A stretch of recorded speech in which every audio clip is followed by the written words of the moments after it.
నమస్తే, welcome to Aadya media. నేను మీ స్వర్ణ. ప్రస్తుతం మనతో పాటు ఉన్నారు టీడీపీ నేత అంకమరావు గారు.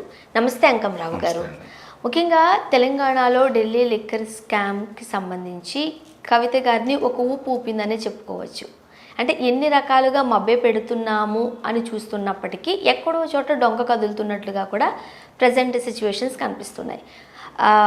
దినేష్ ఆల్రెడీ అప్రూవల్గా మారిపోతే ఇప్పుడు పర్సనల్ ఆడిటర్ బుచ్చిబాబు అప్రూవల్గా మారిపోయారు అంటూ వార్తలు వస్తున్నాయి. ఎక్కడి వరకు ఇది దారితీసే పరిణామాలు ఉన్నాయంటారు? కవిత గారి గురించి ఇప్పుడు ఈ ఢిల్లీ స్కామ్ గురించి ఒకసారి మనం పరిశీలన చేసుకుంటా ఉంటే దీంట్లో ప్రత్యక్షంగానూ పరోక్షంగానూ కవిత గారి ప్రమేయం ఉందని చెప్పి సిబిఐ అభియోగం అవ్వటం, దానికి ఈడీ వాళ్ళు కూడా దాన్ని రుజువు చేయటం కూడా జరిగింది. దాంతోపాటు ఎంతమంది పొలిటికల్ లీడర్లు దీంట్లో ఉన్నారు అనే దాన్ని ఒకసారి పరిశీలన తీసుకుంటే విజయసాయి రెడ్డి గారి అల్లుడు గారు అన్నగారు ప్రముఖంగానే ఉన్నారు. ఆయన అరెస్ట్ చేయడం జరిగింది. ఈ మధ్య వారికి బెయిల్ రావడం కూడా జరిగింది. అలాగే మాగుంట శ్రీనివాసులు రెడ్డి గారు ఒంగోలు ఎంపీ, వాళ్ళ అబ్బాయి దీంట్లో ప్రమేయం ఉందని చెప్పని ఆయన కూడా అరెస్ట్ చేయడం జరిగింది. అంటే దీంట్లో ఇక్కడ ఒక తెలంగాణే కాదమ్మా, ఇది ఆంధ్రప్రదేశ్ వాళ్ళకు కూడా పూర్తిగా లింకులు ఉన్నాయి. కాబట్టి ఇది రాజకీయంగా జరుగుతున్నటువంటి యుద్ధంగా మనం భావించవచ్చు. ఆంధ్రతో లింకులు ఉన్నాయంటున్నారు కదా, మీరు ఏమని చెప్తారు? అదేనమ్మా, విజయసాయి రెడ్డి గారి అల్లుడు అన్నయ్య దీంట్లో ఉన్నాడు. అలాగే ఎంపీ అయినటువంటి మాగుంట శ్రీనివాసరెడ్డి గారి కుమారుడు దీంట్లోనే ఉన్నారు. మధ్యలో మాగుంట శ్రీనివాసరెడ్డి గారిని విచారిస్తారన్న ఉద్దేశంతో కొన్ని రోజులు ఆయన ఢిల్లీలోనే ఉన్నారు. మరి అక్కడ ఏం చక్రం తిప్పారో ఏం జరిగిందనేది మనకు తెలియదు. కానీ ప్రస్తుతానికి వాళ్ళ జోలికి వెళ్ళటం లేదు, మాగుంట శ్రీనివాసరెడ్డి గారి జోలికి వెళ్ళటం లేదు. మరి మా కుమారుడికి సంబంధం లేదని కానీ నాకు సంబంధం లేదని కానీ వాళ్ళు ఆలోచించట్లా. వాళ్ళు ఏ కాడికి ఏం జరుగుతుందా అంటే ఇది తెలంగాణ ఇష్యూ లాగా చిత్రీకరిస్తున్నారే తప్ప దీని మూలాలు ఆంధ్రాలో కూడా ఉన్నాయి. రైట్, ఇప్పుడిప్పుడు అది బయటకు వస్తుంది. ఎంతవరకు ఢిల్లీ లిక్కర్ స్కామ్ అంటే ఎక్కువగా వినిపించిన పేరు కవిత గారు మాత్రమే. ఆమె మెడకి ఉచ్చు బిగిస్తోంది, అరెస్టు చేస్తారు, అరెస్టు చేయక తప్పదు అంటూ కూడా వార్తలు వస్తున్నాయి. కానీ ఆంధ్ర నాయకులకు సంబంధించి ఇప్పటి వరకు మాటలు లేవు. బట్ ఇప్పుడు వాళ్ళ విషయాలు లేకపోతే వాళ్ళ పేర్లు కూడా బయటకు వస్తున్నాయంటూ మనం వింటూ ఉన్నాం. ఇప్పుడు కవిత గారి పేరు ఎందుకు ప్రముఖంగా వినపడుతుందంటే ఇక్కడ భారతీయ జనతా పార్టీకి బీఆర్ఎస్కి, ప్రస్తుత బీఆర్ఎస్కి ఒకనాటి తెలంగాణ రాష్ట్ర సమితికి జరుగుతున్న యుద్ధంగా చిత్రీకరించి వాళ్ళు దాన్ని ప్రచారం చేసుకోవడం జరుగుతూ ఉంది. అంటే ఇక్కడ ఇవాళ తెలంగాణ బిడ్డని, అంటే తెలంగాణ బిడ్డని, ఆడబిడ్డని అరెస్ట్ చేస్తే తెలంగాణ సమాజాన్ని మొత్తం అరెస్ట్ చేసినట్టు అనే ఫీలింగ్ వాళ్ళు తీసుకురావడం జరిగింది. వాస్తవంగా ఇక్కడ ఏం జరిగింది ఏం జరగలేదనేది ఒకసారి పరిశీలన చేసుకుంటూ ఉంటే ఇప్పటి వరకు సిబిఐ వాళ్ళు చేసినటువంటి అభియోగాలను చూసుకుంటూ ఉంటే తెలంగాణ వాళ్ళకి ఆంధ్ర వాళ్ళకి దీంట్లో ప్రమేయం ఉందని స్పష్టంగా అర్థమవుతూ ఉంది. ఇప్పుడు ఆమె పర్సనల్ ఆడిటర్ బుచ్చిబాబు గారిని కూడా అరెస్ట్ చేయడం జరిగింది. ఆయన అప్రూవర్గా మారారని చెప్పని తెలుస్తూనే ఉంది. ఇప్పుడు దీన్ని ఎలాగైనా రాజకీయంగా ముడిపెట్టాలని చెప్పి తెలంగాణ బీఆర్ఎస్ ప్రభుత్వం ఆలోచిస్తూ ఉంది. ఇంకా ఆంధ్రాలోకి దీన్ని ప్రవేశం జరగల.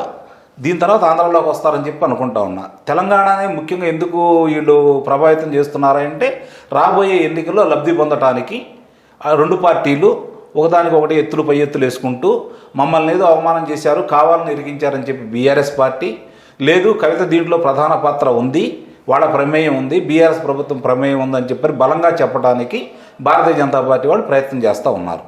వాళ్ళిద్దరి మధ్య యుద్ధంగా చిత్రీకరించి లబ్ధి పొందడానికి వాళ్ళు ప్రయత్నం చేస్తూ ఉన్నారు. అంటే సంస్థాగతంగా కొంచెం బలంగా ఉన్న కాంగ్రెస్ని నిర్వీర్యం చేసి కాంగ్రెస్ ఇక్కడ ఏమీ లేదు, భారతీయ జనతా పార్టీ మేమే ఉందని చెప్పని రాజకీయ లబ్ధి పొందడానికి కూడా దీన్ని ఉపయోగించుకుంటున్నారనేది కొంచెం ఆలోచించుకోవాల్సిన విషయం కూడా. అందులో ఎలాంటి సందేహం లేదు. ఇప్పుడు మీరు ఆంధ్ర గురించి అడిగారు. ఆంధ్రప్రదేశ్ వాళ్ళు దీనికి ఏంటి అనే దానికి ఒకసారి పరిశీలన చేసుకుంటూ ఉంటే ఈ మధ్య సుడాన్ అనే ఒక దేశంలో శ్రీధర్ రెడ్డి గారు అని చెప్పి నర్సరావుపేటకు చెందిన ఆయన కొన్ని మామూలుగా ఏమంటారు దాన్ని, అదే ఎక్స్పోర్ట్ చేసే దాంట్లో ఆయన అక్కడ వారి పరికరాలని వాళ్ళు సీజ్ చేయటం, దాంట్లో మత్తు పదార్థాలకు సంబంధించి కొన్ని ఉండటం, వాళ్ళని అరెస్ట్ చేయటం కూడా జరిగింది. అది చాలా ఆలస్యంగా వెలుగులోకి రావడం కూడా జరిగింది. అంటే ఈ లిక్కర్లో అది ఎంత పెద్ద విషయమేం కాదమ్మా, 200-300 కోట్లు అని చెప్పని ప్రచారం చేస్తామో, ఎక్కువ ఉండొచ్చు, అది వేరే విషయం. కానీ ఆంధ్ర రాష్ట్రంలో జరుగుతున్నటువంటి లిక్కర్ మాఫియాని కూడా ఒకసారి దృష్టిలో పెట్టుకుంటూ ఉంటే మూలాలు ఆంధ్రలో ఉన్నాయని చెప్పి నాకు అనిపిస్తూ ఉంది. ఎందుకంటే వేరే వాళ్ళు తయారు చేసే బ్రాండ్లను తీసుకురానివ్వట్లేదు, సొంత బ్రాండ్లు అమ్ముతూ ఉన్నారు. దానిలో ఎన్ని నాసిరకం అమ్ముతున్నారో ఇప్పుడు ప్రజలందరికీ అర్థమైపోతూ ఉంది. ఆరోగ్యాలు దెబ్బతింటూ ఉన్నాయి. చాలామందికి కాలేయ జబ్బులు వస్తూ ఉన్నాయి, విపరీతమైన జబ్బులు వస్తూ ఉన్నాయి దానికి సంబంధించినటువంటి. అంటే దాన్ని ఏంటి అని చెప్పి ల్యాబ్ పంపిస్తే ల్యాబ్లో దీంట్లో చాలా ఇబ్బందికరమైనటువంటి ఆరోగ్యానికి సంబంధించిన చాలా ఇబ్బందికరమైనటువంటి లక్షణాలు ఉన్నాయని చెప్పని ల్యాబ్ వాళ్ళు కూడా ధృవీకరించడం జరిగింది. దాన్ని బట్టి మీరు ఆలోచించుకోవాల్సిందంటే మూలాలు తెలంగాణ కంటే ఆంధ్రాలో కూడా ఉన్నాయనేది నా అభిప్రాయం. సమగ్రంగా అంటే రేపు ఇక్కడ తెలంగాణ ఎన్నికలు అయిపోయిన తర్వాత దీని గురించి ఆంధ్ర మీద మళ్ళీ ప్రయోగం చేస్తారేమో అని చెప్పని నాకు అనిపిస్తుంది. ప్రస్తుతానికి మోడీ గారికి లేకపోతే జగన్మోహన్ రెడ్డి గారికి టర్మ్స్ అండ్ కండిషన్స్ చాలా బాగున్నాయి కాబట్టి అనే ఉన్న వార్తల నేపథ్యంలో ఇది పెద్దగా పట్టించుకోవడం లేదు.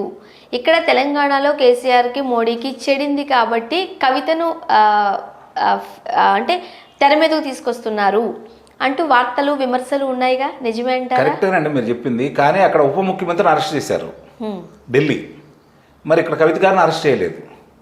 ఎందువల్ల అంటారు? అదే అర్థం కాని ఇది నేను చెప్పాను కదా, ఒక యుద్ధం ప్రకటించేసి దాన్ని యుద్ధం అయిపోతే ఫలితం తెలిపోయిద్ది. కానీ ఇప్పుడు యుద్ధం జరుగుతుంటేనే కదా ప్రజలు తెలిసేది. ఇప్పుడు యుద్ధం చేసుకున్నట్టు వాళ్ళు కల్పిస్తున్నారు, భ్రమలు కల్పిస్తూ ఉన్నారు. అంటే తెలంగాణ టీఆర్ఎస్ ప్రస్తుతం ఉన్నాడు బీఆర్ఎస్ భారతీయ జనతా పార్టీకి యుద్ధం జరుగుతుంది, దీని మీద ఎక్కువ ఫోకస్ పెట్టినట్టు వాళ్ళు ప్రవర్తిస్తూ ఉన్నారు. వాస్తవానికి ఇవి తెలుసు, పై కేంద్రానికి తెలుసు, కింద ఏళ్ళకి జరుగుతున్న పరిణామాలన్నీ ఈ ఎన్నికలను దృష్టిలో పెట్టుకుని ఈ నాటకాలు ఆడుతున్నారని చెప్పి నాకు అనిపిస్తూ ఉంది. ముఖ్యంగా మరి ఈ సిచ్యువేషన్స్ లో కవితను కూడా అరెస్ట్ చేసే అవకాశం ఉంది అంటారా? కవితను అరెస్ట్ చేస్తారని ప్రస్తుతానికి అయితే నేను భావించట్లా. ఎందువల్ల అంటారు? జరుగుతున్నాడు సీరియల్ లాగా జరిగితేనే కదా ఈ చర్చ తెలంగాణలో ఎక్కువగా విస్తృతంగా ప్రచారం అయ్యేది. నిజంగా అరెస్ట్ చేసేవాళ్ళు అయితే ఇప్పుడు అక్కడ ఉప ముఖ్యమంత్రి గారిని అరెస్ట్ చేశారు, అదే కారణాలు ఇక్కడ ఉన్నాయి, మరి ఈవెన్ అరెస్ట్ చేయట్లేదు కదా. కాబట్టి దాన్ని బట్టి అర్థమవుతుంది ఏంటంటే కావాలనే చేస్తున్నారని చెప్పని నాకు అనిపిస్తూ ఉంది. అంటే రాజకీయ లబ్ధి కోసం, రేపు రాబోయే ఎన్నికలను దృష్టిలో పెట్టుకుని రాజకీయ లబ్ధి కోసమే వాళ్ళు ప్రయత్నం చేస్తున్నారని చెప్పని.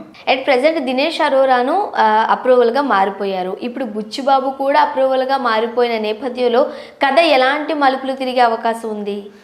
కథ మలుపులు తిరగడం అంటే ఈ పాటికి అరెస్టులు జరగాలి చాలా, కానీ వాళ్ళు చేయట్లేదంటే ప్రస్తుతం ఈ ఇష్యూ కంటే కూడా కర్ణాటక ఎన్నికలు పూర్తి కావాలి, ఆ తర్వాత మళ్ళీ దీని మీద దృష్టి పెడతారని చెప్పి నేను భావిస్తాను. ఓకే, అంటే ఒకవేళ ఈ సిచ్యువేషన్ చూస్తుంటుంటే నిజంగానే మోడీ కేసీఆర్ని చూసి భయపడుతున్నారా, వెనక్కి తగ్గుతున్నారా? మోడీ అనే వ్యక్తి భారతదేశంలో ఇంకోటి చూసి భయపడతారనేది ఒట్టి మాట. ఎందుకంటే అన్ని వ్యవస్థలని చేతిలో పెట్టుకొని అందరినీ ఆయన నియంత్రణ చేస్తున్నారు. చాలామంది ఆయన మీద ఏదో యుద్ధం ప్రకటిస్తున్నట్టు ప్రవర్తిస్తున్నారు తప్ప అందరికీ ఆయన అంటే భయమే.